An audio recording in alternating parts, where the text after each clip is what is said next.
La física se constituye a partir de la experiencia humana. Ello nos lleva a que se tengan en cuenta las percepciones sensoriales, las cuales tienen la comprensión y la difusión de las comprensiones. Aún así, se debe tener en cuenta la coherencia y uniformidad de las percepciones, puesto que estas no son al azar, sino que tienden a repetirse con variaciones leves. Ello nos lleva a decir que el principal fin de la física es hacer una correcta descripción de la experiencia.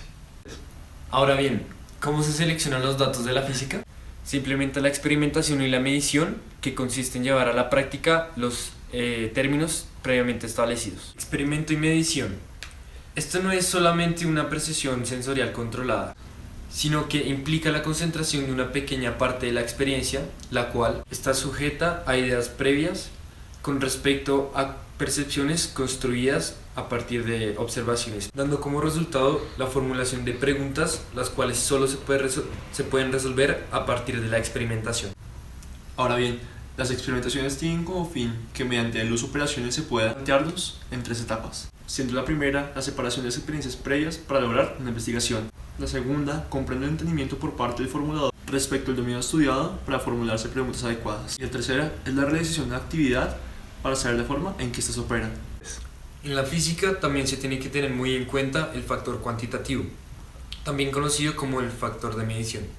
Teniendo en cuenta esto, se debe tener un pensamiento matemático para cuantificar los resultados y determinar las variables del problema. Además, en la física se tienen que tener en cuenta dos factores. El primero, relacionar el espacio y el tiempo con los números, y el segundo, tener en cuenta los experimentos físicos, que en función de la medición va a hacer que los conjuntos encontrados sean comparados. El simbolismo en la física es una marca de forma que representa una idea o un conjunto de ideas. En este se asocian los símbolos y los números y se establecen las reglas para que las operaciones se puedan realizar con estos símbolos numéricos. El poder real del símbolo en la física se da a través de poder representar un concepto en un símbolo. El propósito del físico es usar el menor número de conceptos posibles con sus símbolos correspondientes y describir la mayor cantidad de fenómenos a partir de estos. Por otro lado, ¿qué es una ley física? Primero, una ley es una norma o forma de actuar impuesta a los miembros de la sociedad, ya sea por tradición o estatuto legislativo. Para entender qué es una ley física, hay que entender primero la lógica de los experimentos. En un ejemplo, se mide presión y volumen en ambientes distintos y se grafican los resultados. Se concluye que para cada valor de P existe uno o más valores asociados de volumen, llevándolo a suponer que las relaciones entre volumen y presión son continuas. Si en todos los casos se cumple esto y se puede representar mediante una ecuación, significa que se ha encontrado una ley física. Ahora bien, vamos a explicar el criterio de simplicidad. El criterio de simplicidad siempre será arbitrario y siempre tendrá una dependencia con la familiaridad que se tenga con el tema. Por ejemplo, las teorías físicas de hoy en día pueden estimarse como simples, puesto que hace unos años era todo lo contrario para los físicos de dicha época. Ahora bien, se dice de la causa y del efecto que la causa siempre produce un efecto, como la posible manera de formular el supuesto general de uniformidad de la naturaleza. Se puede llegar a creer que cada ley o teoría es independiente, pero este no es el caso. El hecho de que se usen símbolos ya implica una relación entre las leyes. Las relaciones de estos símbolos se pueden obtenerse a partir de unos supuestos fundamentales. En este caso, los supuestos son las definiciones del tiempo y del espacio. Construcción de una teoría. En este se parte de los conceptos espaciotemporales intuitivos y posteriormente se generan símbolos que conforman estos. Tras esto se establecen relaciones fundamentales entre estos símbolos.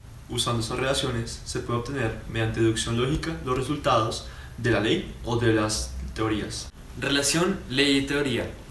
Muchas leyes que conocemos realmente son hipótesis para plantear teorías. Un ejemplo es la ley de gravitación, la cual sirve como hipótesis base para plantear la teoría de gravitación de Newton. Un último aspecto a tratar es que al formularse una ley se implica que ésta sirve de explicación a una teoría.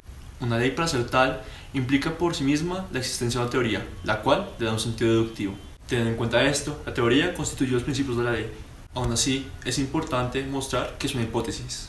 Para ello, se tendrá en cuenta que en la elaboración de postulados y definiciones fundamentales de una teoría siempre guían las experiencias básicas y precedentes, que en este caso son las propias experiencias que plantean la hipótesis y que a su vez la estructuran también. Ahora bien, según Poincaré, existen dos tipos de hipótesis, las naturales y las inconscientes.